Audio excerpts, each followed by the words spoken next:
नमस्कार साथियों, तो मौजूद हुए हैं आपके सामने हिमाचल प्रदेश की सुबह की ताज़ा खबरों के साथ। तो आइए शुरू करते हैं बिना समय गवाए हुए नॉन स्टॉप ताज़ा खबरों के सिलसिले को। किन्नौर में बादल फटा, बाढ़ ने मचाई तबाही, घरों को छोड़ सुरक्षित स्थानों की ओर भागे लोग।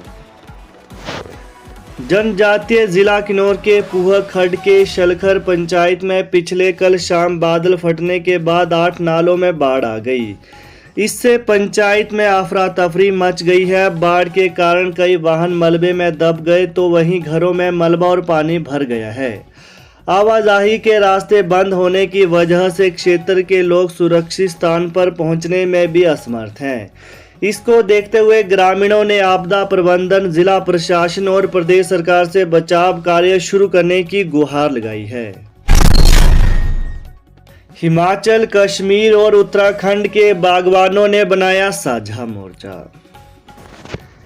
सेब बागवानी पर आए संकट से निपटने के लिए हिमाचल प्रदेश, कश्मीर और उत्तराखंड के बागवानों ने साझा मोर्चा बनाया है। इसे हिमाचल के बागवानों की पहल पर श्रीनगर में बनाया गया है। जीएसटी घटाने और विदेशी सेब पर आयात शुल्क नहीं बढ़ाने से नाराज यह मोर्चा 25 जुलाई को नई दिल्ली जाकर केंद्रीय कृषि मंत्री नरेंद्र सिंह तोमर से मिलेगा। 15 दिन में कांगड़ा और चंबा के 25,000 युवाओं ने किया आवेदन। कृषि विश्वविद्यालय पालमपुर में अग्निपथ योजना में अग्निवीर भर्ती के लिए 11 से 24 सितंबर तक भर्ती रैली होगी। उपायुक्त डॉक्टर निपुण जिंदल ने बताया कि भर्ती रैली के लिए तैयारियां आरंभ कर दी गई हैं और उपमंडलाधिकारी पालमपुर को भी रैली के लिए आवश्यक प्रबंध करने के दिशा निर्देश दिए गए हैं। इसके अलावा बात करें तो कांगड़ा और चंबा जिले के युवाओं के लिए 5 जुलाई से वेबसाइट पर पंजीकरण प्रक्रिया आरंभ हुई है। अब तक 25,000 से अधिक युवाओं ने पंजीकरण करवाया है। पंजीकरण विंडो 30 दिन के लिए खुली रहेगी। पेपर लीक मामले में बिजली बोर्ड के 2 कर्मचारियों समेत 3 गिरफ्तार। हिमाचल प्रदेश पुलिस कांस्टेबल भर्ती पेपर लीक मामले में विशेष जांच टीम ने पिछले कल 3 और आरोपियों को गिरफ्तार किया है। इसमें 2 सिरमौर के धौलाकुआं में तैनात बिजली बोर्ड के कर्मचारी हैं। एक आरोपी नाहन के कोलर गांव और दूसरा हरियाणा के सोनीपत का निवासी है। नाहन पुलिस ने दोनों को धौलाकुआं से गिरफ्तार किया है। वहीं कांगड़ा पुलिस ने सोलन के कसौली से एक एजेंट को गिरफ्तार किया है। आरोपी हरियाणा के सोनीपत का ही है। प्रदेश में अब तक 175 आरोपियों की गिरफ्तारी हो चुकी है। कालाअंब में टोल कर्मियों पर हमला, कैश लूटने का प्रयास, ढाबे के वर्कर भी पीटे। हिमाचल प्रदेश के जिला सिरमौर के औद्योगिक क्षेत्र कालाअंब में रविवार रात कालाअंब टोल बैरियर पर तैनात कर्मियों को बाहरी राज्यों के युवाओं ने जानलेवा हमला कर लहूलुहान कर दिया। घटना रविवार रात 10:30 बजे के आसपास की है। एक गाड़ी HR 04J6552 मोगीनंद की ओर से कालाअंब बैरियर की ओर बड़ी तेज रफ्तार से आई। इस गाड़ी में करीब 6-7 व्यक्ति सवार बताए जा रहे थे। यह सभी गाड़ी समेत कालाअंब बैरियर क्रॉस कर गए, मगर इसी दौरान उन्होंने बैरियर से आगे तिराहे पर जाकर गाड़ी को फिर से हिमाचल की सीमा की ओर मोड़ दिया। इसके अलावा बताया जा रहा है कि जैसे ही उन्होंने बैरियर क्रॉस करने की कोशिश की तो टोल बैरियर कर्मियों ने रोक दिया। गाड़ी में बैठे व्यक्तियों ने कहा कि उनके पास टोल का पास है। टोल बैरियर कर्मी ने पास दिखाने के लिए कहा, जिस पर गाड़ी में सवार सभी नीचे उतरे और टोल बैरियर के 2 कर्मियों पर जानलेवा हमला बोल दिया। हिमाचल में कोरोना के 2,645 एक्टिव मरीज, 41 अस्पताल में भर्ती। हिमाचल में कोरोना ने रफ्तार पकड़ ली है। पिछले कल प्रदेश में 564 लोग कोरोना संक्रमित पाए गए हैं।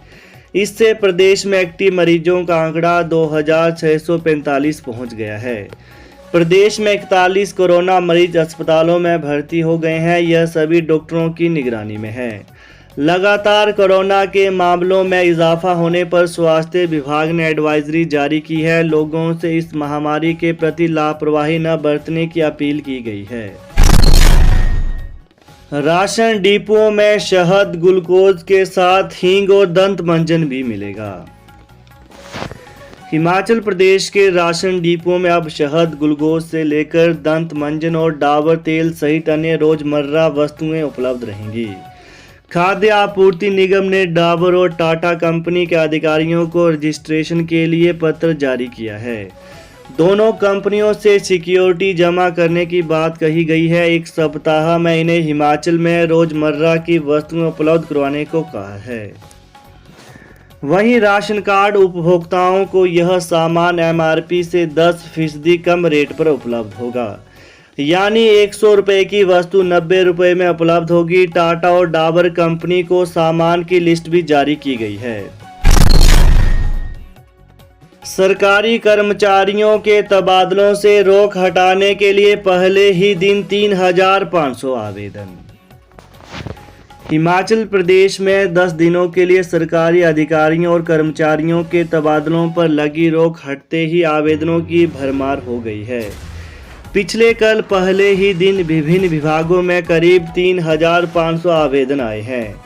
शिक्षा विभाग में 800, स्वास्थ्य विभाग में 750, लोक निर्माण विभाग PWD में 600, जल शक्ति विभाग में 500, वन विभाग में 350, बिजली में 300 और बागवानी विभाग में 150 अधिकारियों और कर्मचारियों ने आवेदन किए हैं।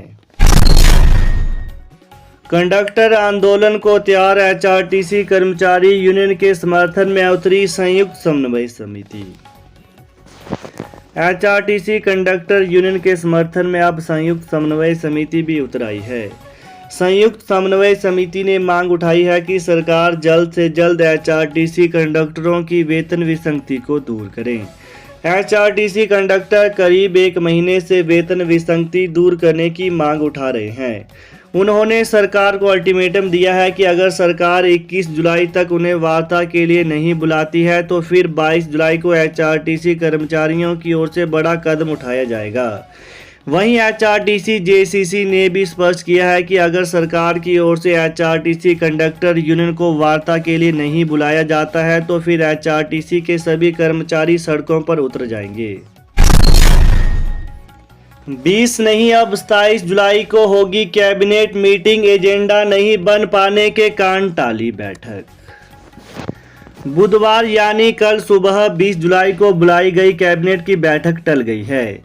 इसकी वजह यह है कि कैबिनेट के लिए एजेंडा ही नहीं बन पाए थे, क्योंकि पिछली कैबिनेट 14 जुलाई को हुई थी। 6 दिन के बाद मंत्रिमंडल की दूसरी बैठक करने से पहले राज्य में प्रशासनिक स्तर पर बड़े बदलाव हुए हैं और मुख्य सचिव ही बदले गए हैं। ऐसे में विभागों को भी एजेंडा तैयार करने के लिए थोड़ा वक्त चाहिए। इस कारण अब कैबिनेट की बैठक 27 जुलाई को होगी। चुनाव घोषणा पत्र में पुरानी पेंशन बहाली होगा प्रमुख मुद्दा। प्रदेश कांग्रेस अध्यक्ष एवं सांसद प्रतिभा सिंह ने कहा कि कांग्रेस के चुनाव घोषणा पत्र में पुरानी पेंशन बहाली का मुद्दा प्रमुखता से शामिल किया जाएगा। कांग्रेस के विधायक और नेता अपने क्षेत्रों में लोगों से विचार विमर्श कर जनता से जुड़े मुद्दों को घोषणा पत्र में स्थान देंगे। इससे पहले पार्टी तय करेगी कि इनमें दमदार मुद्दे कौन से हैं। इन्हें घोषणा पत्र में प्रमुखता से शामिल किया जाएगा। तो ये हैं आज सुबह के मुख्य समाचार। तो ताज़ा खबरों को पाने के लिए चैनल को जरूर सब्सक्राइब करें। Thanks for watching. जय हिंद, जय हिमाचल।